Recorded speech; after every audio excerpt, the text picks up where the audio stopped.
Mesdames, bonsoir, messieurs. Je vais d'abord improviser en français avant de lire mon exposé.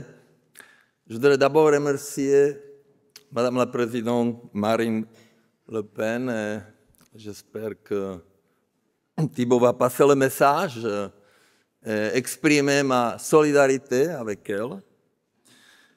Je voudrais féliciter Santiago Abascal d'être élu le président du groupe. Et évidemment, je voudrais surtout remercier mon ami Viktor Orban. You have a translation? You understand French? Really? Okay.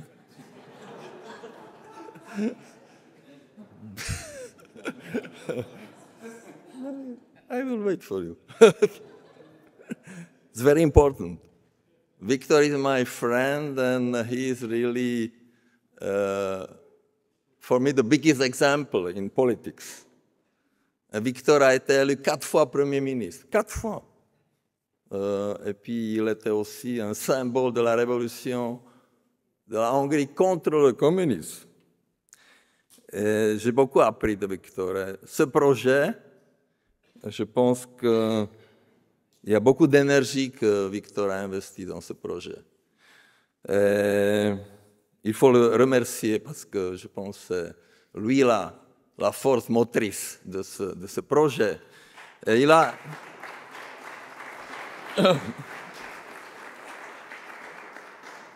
Et lui, il est seul contre l'Europe. Moi, j'étais Premier ministre. Dans le temps, on était ensemble, on était 4, le V4. Et lui, maintenant, il est seul contre tout le monde en Europe. Et j'espère qu'on va le rejoindre dans le Conseil d'Europe, dans le temps qu'on a lutté contre la migration et pour d'autres choses. Bon, j'espère qu'il a bien investi dans Donald Trump. Moi, je connais Donald Trump, je l'ai rencontré 5 fois. Et j'espère qu'il va terminer la guerre et qu'avant qu'il fasse quelque chose, j'espère pas contre l'Europe, qu'on va pouvoir lui parler et expliquer que la coopération entre les États-Unis et l'Europe est importante. Bon, une chose que vous avez oubliée, Victor aussi, j'ai exprimé ma solidarité avec Marine et les autres qui sont poursuivis en justice. Vous avez oublié moi. En 2016, quelqu'un s'est rappelé que moi, je devais faire quelque chose contre la loi en 2007, qui est un mensonge, qui est une affaire inventée. Et par hasard, un mois avant les élections parlementaires en 2017, j'étais présumé coupable. Un mois. Quel hasard. Évidemment, c'est une mafia qui est contre nous. C'est une mafia. Et ce n'est pas par hasard que Marine a le problème et M. Kickel, le président, mais ils font ça toujours, contre Trump, contre Bibi Netanyahu.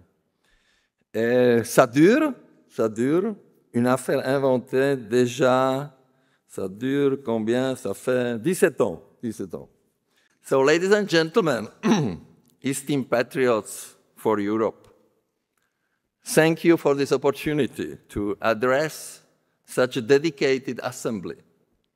Today, we gather not only as representatives of our nations, but as defenders of values, identities, and futures of the European people. The Patriots for Europe share common belief in 3 fundamental principles: security, sovereignty, and prosperity. Security is our right to live safely, free from violence and instability. Sovereignty is our right to determine our own laws, culture, and future without the interference of distant bureaucrats or external pressures. Prosperity is the ability to build, grow, and thrive in a society that values honest labor, family, and community. Unfortunately, these three pillars are under constant attack, not only from external forces, but also from misguided European Union policies imposed from within. Brussels continuously attempts to erode the sovereignty of EU member states, undermining our ability to govern in our own national interests. Meanwhile, our prosperity is being threatened by an impractical green ideology that jeopardizes European industry, jobs, and competitiveness.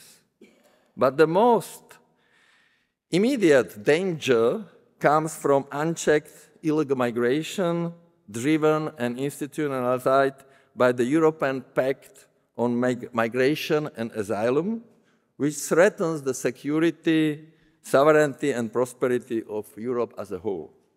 Although the mainstream media systematically ignores, underreports, and downplays the issue, European citizens know too well how mass illegal migration from the Middle East and Africa negatively affects our cities, communities, and public services.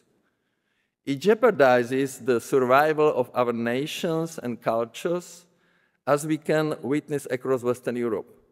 The anti-Semitic mobs that targeted Jews in Amsterdam last week are merely the tip of an iceberg of problems that have been growing in European towns and streets for decades. This pressing issue is not unique to Europe. In the United States, illegal migration alongside the economy emerged as one of the defining issues of the recent presidential election. The American people voiced a clear demand for change, and the new Trump administration responded decisively.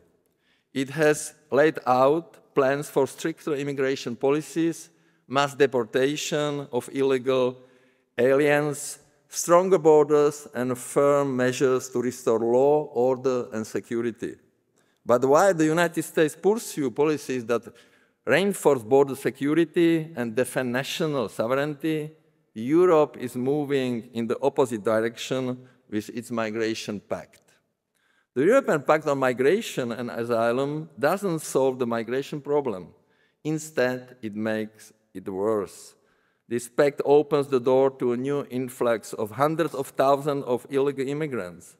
It aims not to curtail and control illegal migration, but to legalize and institutionalize it by forces quota and heavy fines for each rejected immigrant.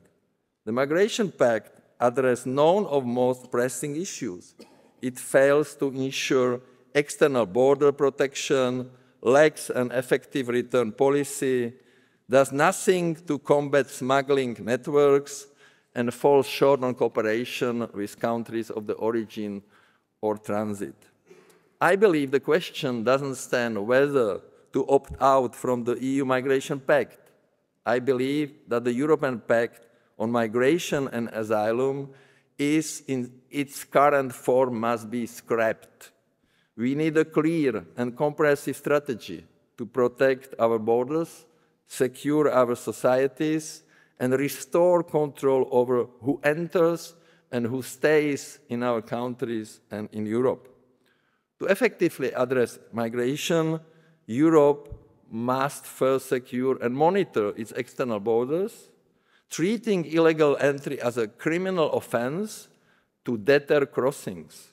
Investment in origin country information campaigns, offshore processing centers, and a streamlined deportation system will prevent and control illegal migration. We must also close legal loopholes that allow migrants to manipulate the courts and end public funding for NGOs that undermine European sovereignty by facilitating illegal migration. Financial assistance for migrants also should be reassessed to ensure sustainability.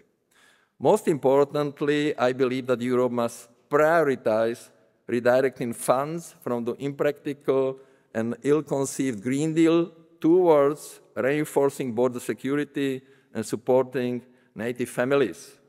Europe's future and demographic challenges cannot and will not be solved by importing large migrant populations.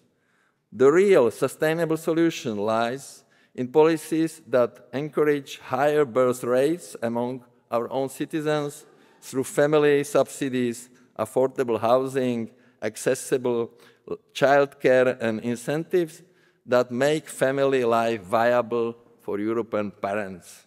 This is the only path forward that truly respects and preserves our cultural heritage, ensuring our population growth in a way that is sustainable and authentically European. Ladies and gentlemen, the fight against illegal migration will not be easy, nor will be cheap. But the security, prosperity, and future of our nations and of Europe itself is paramount. We cannot put a price tag on the safety of our citizens, the preservation of our cultures, or the right of our communities to thrive without fear or instability. Yes, securing our borders and enforcing our laws will require resources and resolve. But the cost of the action now is an investment that will ultimately save us from the far greater economic, social, and cultural costs down the road. If we don't take decisive action, we will see more communities overwhelmed, more resources drained, and more divisions that erode the very fabric of our European way of life. The necessary resources are readily available if Europe has the courage to redirect them. When billions of euros are pledged towards ideological vanity projects like the Green Deal, policies that often harm rather than help our economies, we must ask ourselves why those funds are not being allocated to protect our borders, uphold our security, and support families in raising children. If Europe can find the means for initiative that weaken its competitiveness, then it surely has the means to protect its own people, strengthen its families, and secure its future. As we saw in the recent US presidential election, when there is a strong political resolve, there is always a path forward. Saying that illegal migration cannot be stopped or that Europe cannot control its own borders is nothing more than an act of political opportunism and cowardice.